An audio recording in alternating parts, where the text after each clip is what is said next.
friends, thanks for joining me today. I'm Miss Angie at the Portage Public Library, and today in our Crafts Plus program for kids in 3rd through 5th grade, we're going to be learning how to do some paper quilling. With this simple tool, I'm going to show you how you can create some beautiful artwork. So let's get started. All right, everyone, let's get started with some paper quilling. I'm going to go over the items that you're going to find in your kit. You're going to have a double-sided sheet of paper that shows some of the basic shapes that we're going to learn. And then there are some patterns that you can try to make. You will also have some glue. Now you might have a small bottle or a big bottle. You will have a quilling tool. They are pink or blue. And then you will have a bunch of pieces of quilling paper. So I wanted to show you, if you were to purchase quilling paper, it would come folded up like this, and you can buy multiple colors, you can buy all of the same color. I wanted to say a quick thank you to Carrie Langkamp. She donated all of the papers that are in your kits today, so thank you, Carrie. We're gonna next talk about the tool, and it's called a slotted tool. This one is the one that Carrie let me borrow, so you can see it's much smaller than the ones that are in your kit. But if you'll notice, on yours, it has a small slot in the top, and that's where we're gonna put the paper. Oh, the other thing that's in your kit is some hard cardstock to put your designs on. All right, so before we get started, I'm just gonna show you a few designs that I've done. So this is a flower, and I made paper quills out of I made them for the petals, the leaves and the petals on the flower. And then this is another design I did with some flowers. So you can see in the center, there's a tight coil, and then I made some petals and some leaves. And these are some basic shapes that we'll go over. And finally, there's the butterfly that I did. I made a simple owl, and I made a fish. So, why is it called paper quilling? So the tool that we have that we're using to twirl the paper on, which I'm going to show you in a minute, back in the like 500 years ago, they didn't have this, and they would use a feather. And the quill of the feather is what they would wrap their paper around. So it's been called paper quilling. All right, so let's just have me show you how to use this tool. So you're going to take your slotted tool, and you're going to take a strip of paper. Now you can see, I don't know, this paper is really long. It's going to make a very big coil. So you are going to take your slot and put the paper into it. Can you see? And then you're gonna leave a little bit sticking out, and you're going to start to turn your tool. And you want to kind of hold your fingers around where the paper is so that it stays coiling around itself. All right? Now this might take some practice. Just like anything, you gotta practice to get good at it. All right, so we're just gonna keep twirling and twirling until we get it all the way around. Sometimes you may wanna cut your papers in half so that you can create different shapes with your papers. Okay, so now when you get it to the end, you're going to slide it off. Move my tool to the side. And can you see that this is a very tight coil? Okay, so you could leave it like that, and you could apply a tiny bit of glue on the end. You don't need a lot of glue. And you could press it and hold it for a few seconds until the glue sticks, and you could create just this coil like that. Or, move this over, or if you release it a little bit, you can create a little more space in your coil. And it's kind of like a spring, so if you let go, it can go kind of wild, so you have to, be delicate with it here. Okay, so you can see now that's more of a loose coil. I haven't glued it yet. Oh, and pick it back up. If it comes unwound like that, just do your best. You can always redo it. All right, so this is a pretty loose coil. Now you can go a little looser. Just gonna keep letting it go. Okay, I like that. I'm gonna apply a tiny bit of glue. Open up my glue bottle. And you don't need a lot, just enough to hold it on. And I usually kind of spread it around on the end. All right, and then you're going to fold it onto itself, press it down until it stays, okay? So now you can see we have a larger coil, and that's what these are called. They're called coils. But then you can make those into different shapes. So on our chart here, I wanted to show you samples of shapes that you can make at home. I use the teardrop shape a lot. There's a marquee shape.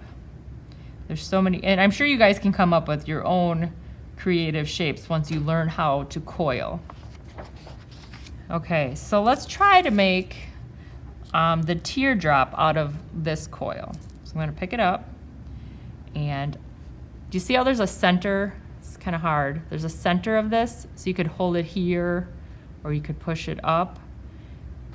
You get different looks depending on where you move that center and where you pinch your coil.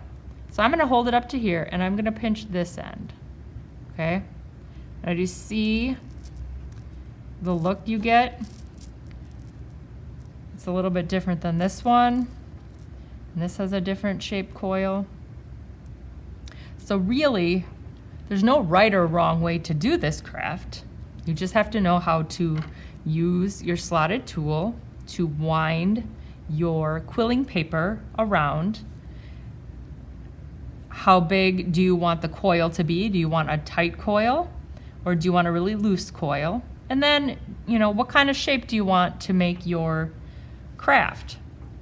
So if you were going to make the owl, this shape is called the marquee shape, and you just pinch it flat. We'll make one of those.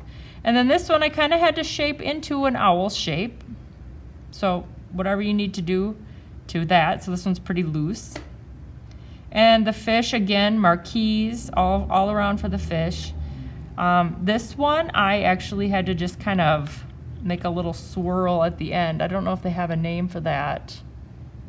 I don't see. A V-scroll is what that's called. So you can see how learning how to make different shapes is going to give you different art that you can make. Okay, let's try another one. I'm gonna take a shorter piece. I have an orange piece here that's a little bit shorter. And again, you put it in your slot and you just start winding it around. I don't know what shape I should make this time. I'll try to make the marquee. That one's pretty popular to use when you design. Okay, so again, I've made the coil, and I'm gonna let it out a little. You can see how it's getting bigger. All right, and now I'm gonna glue just a small amount and use the tip of your glue bottle to kind of spread it around. Okay, there we go. And then you just put it onto itself again. And I usually kind of try to spread it and push so that the glue oozes out. All right, this one isn't sticking as well, so I'm just gonna hold it for a second. I'll show you a couple more designs while I hold it. All right, so here's some more flowers that I did. This shape, the marquee, and I feel like this one is called a petal. It's a petal with like a pinched end. So I did those flowers. All right, is this dry? All right, it's holding together. Okay, so it's still a circle coil. And now to do the marquee, I'm gonna take both ends and I'm gonna pinch them at the same time. Now you kind of have the marquee shape. Similar to this one. You can see this one, I used an entire piece of the quilling paper, and this one was about a half. So you can see the difference in how much paper is in it. Okay, so I've shown you a few basic shapes, and now you need to know how to glue them on. So it's very simple. Obviously the coil, you're just going to spread some glue onto the back of this. And when I did my designs, you don't want to use a lot of glue because you want it to not like warp your paper a lot. Okay, but then this one, it's a little more open. So I just kind of hold it, and you could try to put glue on the design or on your paper quilling, or if you roughly know where it's going to go on your paper, you can squeeze out some glue. Mine's not squeezing out very well. Okay, squeeze out some glue, spread it around into the shape you're going to put it on. Pick up your shape, press it into the glue,